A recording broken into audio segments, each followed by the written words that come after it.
வீழும் அமெரிக்க சாம்ராஜ்யம், ட்ரம்பிற்கு அதிர்ச்சி கொடுத்த நட்பு நாடுகள். வணக்கம், அஸ்ஸலாமு அலைக்கும் நேயர்களே. உலக அரசியல் அரங்கில் ஒரு மாபெரும் பூகம்பம் வெடித்துள்ளது. ஒரு காலத்தில் ஒட்டுமொத்த உலகையுமே தனது விரல் அசைவில் கட்டுப்படுத்திய அமெரிக்கா இன்று அதே உலக நாடுகளால் ஓரங்கட்டப்பட்டு வருகிறதா? எதிரிகளால் அல்ல, தனது சொந்த நட்பு நாடுகளாலேயே அமெரிக்கா கைவிடப்படுகிறதா? ஸ்கை நியூஸ் வெளியிட்டுள்ள இந்த அதிரடி தகவல்கள் ட்ரம்பின் வெளியுறவுக் கொள்கை எந்தளவு சரிவை சந்தித்துள்ளது என்பதை தோலுரித்து காட்டுகிறது. அப்படியானால் அமெரிக்க தலைமை என்ற சகாப்தம் முடிவுக்கு வருகிறதா? வாருங்கள், விரிவாக பார்ப்போம்.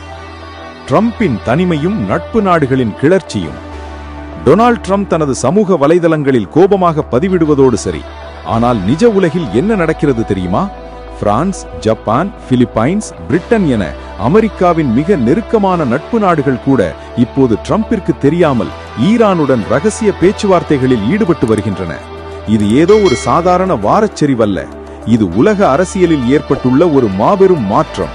அமெரிக்கா தலைமையில் இயங்கிய சர்வதேச ஒழுங்கு இப்போது சிதைந்து வருகிறது. பிரான்சின் ராஜதந்திரம் வெர்சஸ் ட்ரம்பின் ஈகோ. பிரான்ஸ் நாட்டு அதிபர் மேக்ரான் ஒரு புதிய பாதையை தேர்ந்தெடுத்துள்ளார். அமெரிக்கா போல மிரட்டல் விடுக்காமல் ராஜதந்திரத்தை கையில் எடுத்துள்ளார். ஐநா பாதுகாப்பு சபையில் தனது வீட்டோ என்ற அதிகாரத்தை பயன்படுத்தி ஹோர்முஸ் நீரிணையில் ஒரு தேவையற்ற இராணுவ ஊடுருவல் நடப்பதை தடுத்துள்ளார் மேக்ரான். அவர் ட்ரம்பிற்கு சொல்லும் செய்தி இதுதான்: டொனால்ட், உங்கள் ஈகோவிற்காக எங்களால் போரிட முடியாது. நாங்கள் ஈரானுடன் முதிர்ச்சியான முறையில் பேசுவோம். ஹோர்முஸ் நீரிணை புதிய நிதர்சனம்.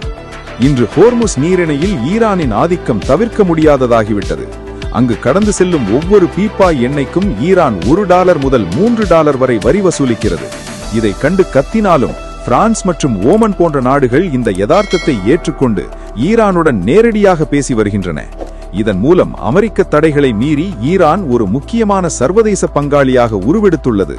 இது அமெரிக்காவின் வெளியுறவுக் கொள்கைக்கு கிடைத்த மிகப்பெரிய தோல்வி.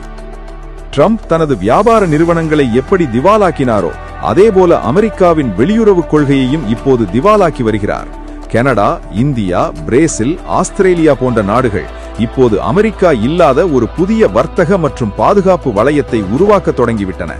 அமெரிக்கா மீது இருந்த நம்பிக்கை சிதைந்துவிட்டது. இந்த நம்பிக்கையை மீண்டும் கட்டியெழுப்ப இன்னும் பல தசாப்தங்கள் ஆகலாம், அல்லது இனி அது முடியாத காரியமாகவும் மாறலாம். புதிய உலகம் பிறக்கிறது.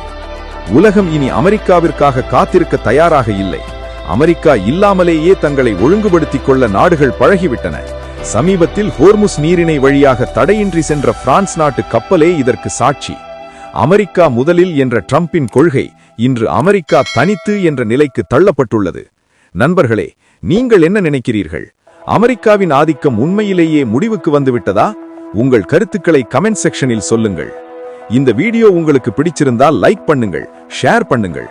உலக அரசியல் குறித்த உடனுக்குடனான தகவல்களுக்கு எமது சேனலை சப்ஸ்கிரைப் பண்ணுங்கள். நன்றி.